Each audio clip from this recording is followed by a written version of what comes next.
नमस्कार दोस्तों, मैं हूं आपके साथ भावेश पटेल।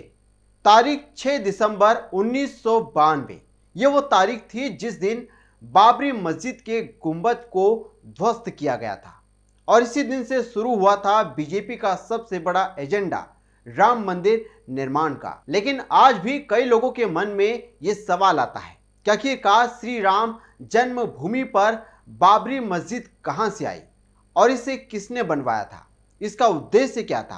कहते हैं कि बाबरी मस्जिद को मुगल सम्राट बाबर के आदेश पर 1527 में मस्जिद का निर्माण करवाया गया था और मीर बाकी ने बाबर के नाम पर इस मस्जिद का नाम बाबरी मस्जिद रखा था। लेकिन सवाल ये खड़ा होता है कि 1527 में बाबरी मस्जिद के पहले क्या था। दरअसल बाबर 1526 में भारत आया था। 1528 तक उसका साम्राज्य अयोध्या तक पहुंच गया।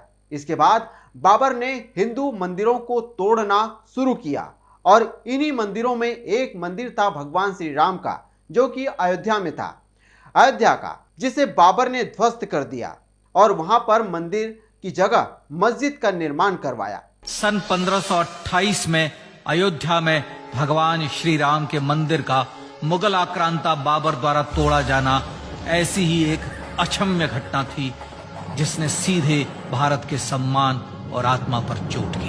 कारण साफ था, अयोध्या के श्री राम के मंदिर पर आक्रमण भारत की आत्मा पर आक्रमण था। जहां हर भारतीय के रोम रोम में राम बसते हैं, वह भारत यह अपमान कैसे सहता। राम मंदिर पर आक्रमण भारत को आहत कर गया था। विदेशी हमलावर अपनी बर्बरता दिखाते गए और भारत अपने आत्मगौरव को फिर से पाने के लिए संघर्ष करता रहा।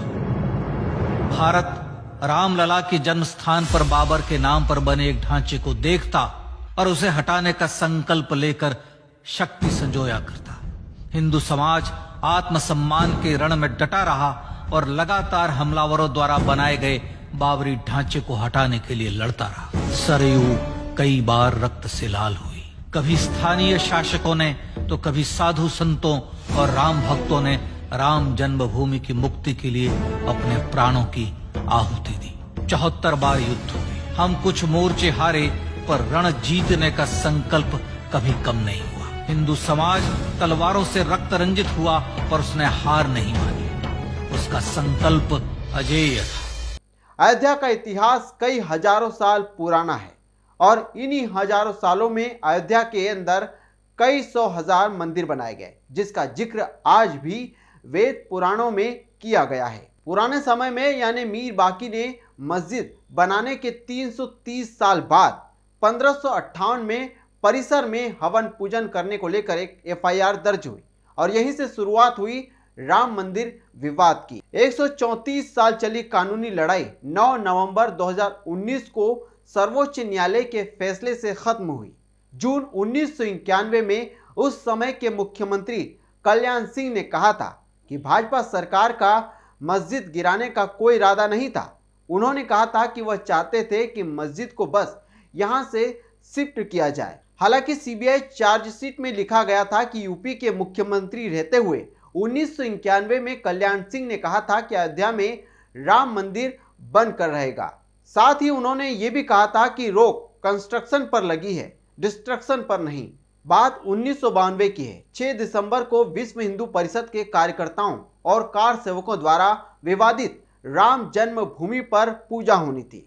उस वक्त बड़ी संख्या में देश भर से कार सेवक अयोध्या पहुंचे थे। उस दिन सुबह सुबह लालकृष्ण अडवाणी, मुरली मनोहर जोशी, विनय कटियार के घर पर मिले थे और कार सेवा के लिए पूजा की वेदी पर पहुंचने वाले थे, जहां कार सेवा होनी थी। इसी बीच दोपहर में एक युवक कथित बाबरी मस्जिद की गुंबद पर चढ़ गया और उसने तोड़ना शुरू कर दिया। धीरे धीरे ये देख कई लोगों ने उस गुंबद की छत को बड़े पैमाने पर नुकसान पहुंचाया।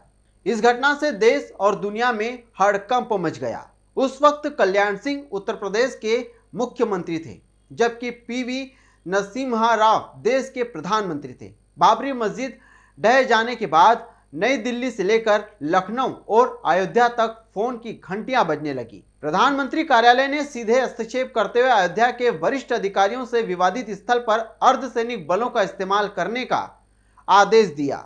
उधर मुख्यमंत्री कल्याण सिंह उस वक्त दोपहर कालिदास मार्ग स्थित मुख्यमंत्री आवास में धूप सेक रहे थे। जब उन्हें इस घटना की सूचना दी गई तो उन्होंने तत्काल फाइल मंगवाकर कार सेवकों पर गोली नहीं चलाने का लिखित आदेश डीजीपी को दिया।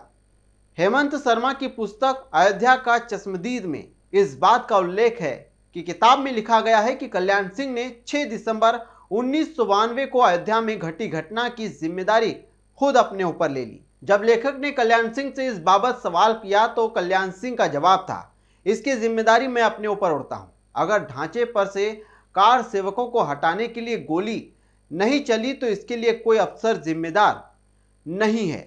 फाइलों पर मेरे लिखित आदेश मौजूद है कि किसी भी कीमत पर गोली न चलाई जाए। उस दिन अयोध्या जिला प्रशासन को दोपहर 2 बजे मुख्यमंत्री कार्यालय से लिखित आदेश मिला था कि किसी भी स्थिति में गोली न चलाई जाए। इसके बाद केंद्रीय बलों ने विवादित स्थल पर जाने का इरादा छोड़ दिया था, जबकि केंद्र सरकार केंद्रीय बलों को वहां बल प्रयोग करने का निर्देश दे रही थी। किताब में कल्याण सिंह के हवाले से लिखा गया है कि बल प्रयोग के मुद्दे पर कल्याण सिंह की तत्कालीन केंद्रीय गृह मंत्री शंकर राव चौहान से भी फोन पर तीखी झड़प हुई थी। तब सिंह ने चौहान को दोपहर में साफ साफ कह दिया था कि कार सेवकों पर किसी भी सूरत में गोली नहीं चलाई जाएगी। कल्याण सिंह ने लेखक को बताया था और कहा था कि 6 दिसंबर को जब कार सेवक बेकाबू थे तो केंद्रीय गृह मंत्री चौहान को मैंने दोपहर 2 बजे ही साफ साफ बता दिया था कि अयोध्या की मौजूदा हालात में गोली चलाना बुद्धिमत्तापूर्ण नहीं है, क्योंकि ऐसा करने से जन आक्रोश और भड़क सकता है। इसके बाद तमाम मुश्किलों के बावजूद आखिरकार सुप्रीम कोर्ट ने फैसला सुनाते हुए राम मंदिर निर्माण का रास्ता साफ कर दिया और अब 22 जनवरी को अयोध्या में भगवान राम की स्थापना होनी है, जिसे लेकर देश भर में खुशी का माहौल देखा जा रहा है। तो ये थी हमारी छोटी सी पेशकश। नई खास कहानी में फिर आएंगे। नमस्कार।